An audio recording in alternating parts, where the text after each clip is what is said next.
We're here at Expendables Plus Inc. on another episode of Wine Wednesdays. My name is Ella. I'm here with entrepreneur Stacy, the owner of the Greenpoint Peddler. Stacy, why don't you tell us a little bit about your business? So the Greenpoint Peddler is a mobile coffee trike. I pedal around selling delicious coffee. During the summer months, I do cold brew coffee. And right now, during winter, I do hot coffee. And I sell two different types of coffee. One is a Colombian roast infused with maple and chicory. And the other one's a smooth, not bitter type coffee. And I carry three different types of milk. I have oat milk, whole milk, and half and half.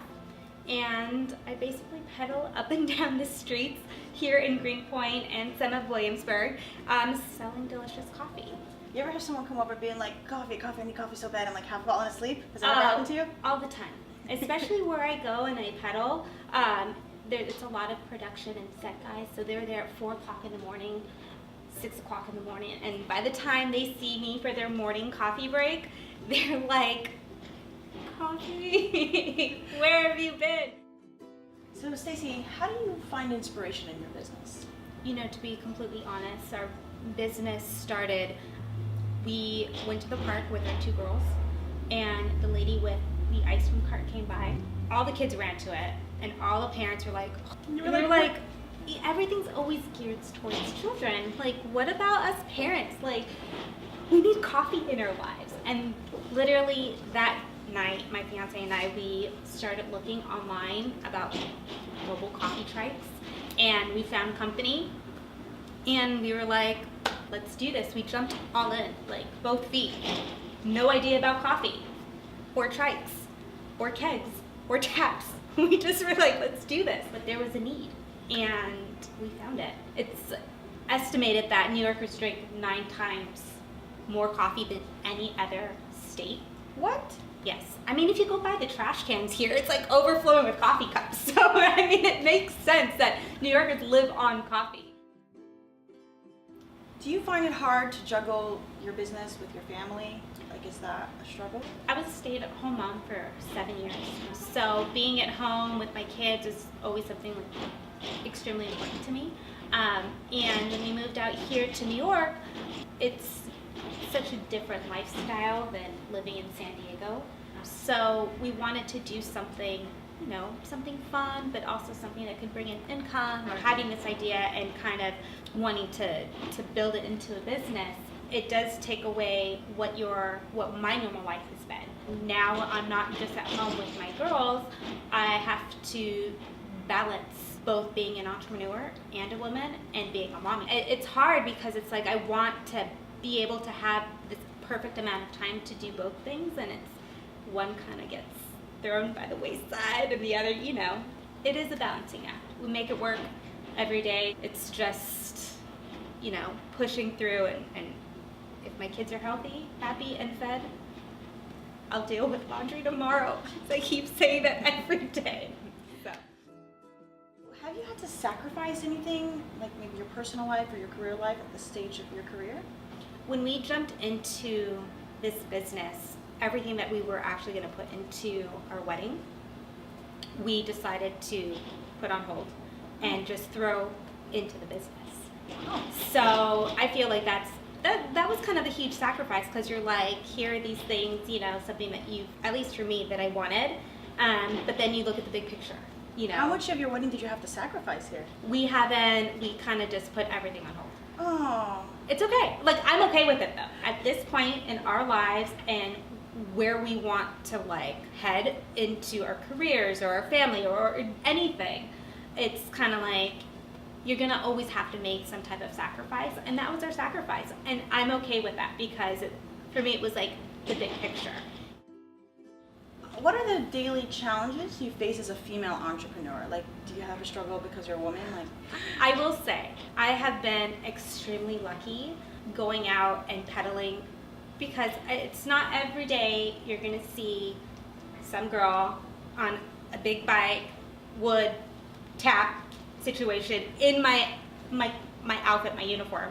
You don't see that, you know? So obviously a lot of the guys are like, what is that? first they think it's beer because it looks like a tap system. Well, it is a tap system. And then it's like, oh, you're cute. And like, flattering as it may be, at the same time, I'm like, I sacrificed my wedding for this. like, no, but not only that, but it's like, I'm out here, I'm grinding, I'm hustling, like, I'm pushing through, you know, but I've never had anyone be like over the top or rude, and I have met amazing people that still to this day, like, there's such great people still out there in the world that want to help. What did you want to be when you grew up? Like, did you imagine this? You know, I had an at-home mom. So growing up, I think that was like my dream job, was just being an at-home mom, you know, taking care of my children. Like I love doing that.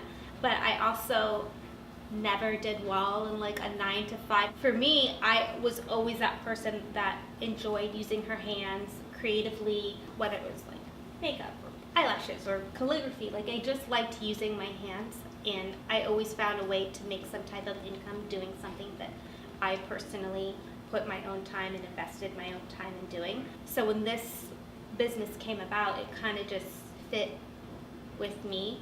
I like to go out there, have conversations with people, bring them good coffee, and, you know, Be their hero. Yeah, it just kind of fell into place. You know, I'm still able to do my mom's job, and then at the same time, I'm able to have conversations and have an adult, you know, you know, just being able to talk to people and not like continuously watch like Mickey Mouse Clubhouse throughout the day.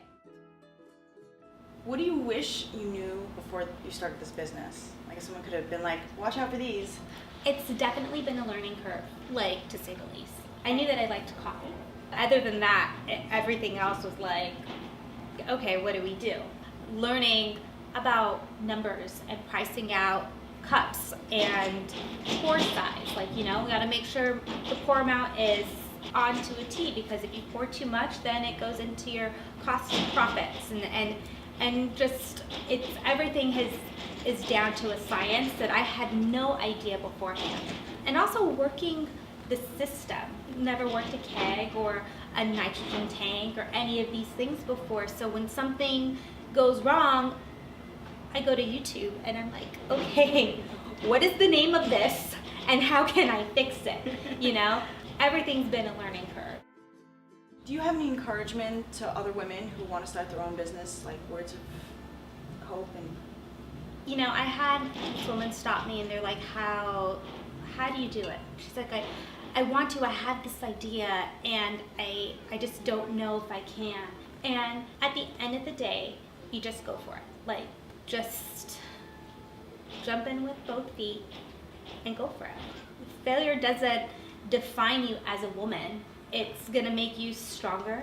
You know which steps you're gonna need to take, which steps not to take. It just ultimately makes you a stronger businesswoman. And I think just a stronger woman in general, of knowing what you're capable of and what things that you might need to work on. do you have any final words about your business that you want to mention? Yeah, so if you'd like, I do have an Instagram tag. It's the Greenpoint Peddler. And if you are in the area of Greenpoint, Williamsburg, where I'm able to peddle to you, you can send me a DM and let me know where you're at, and I will peddle to you and sell you some delicious coffee.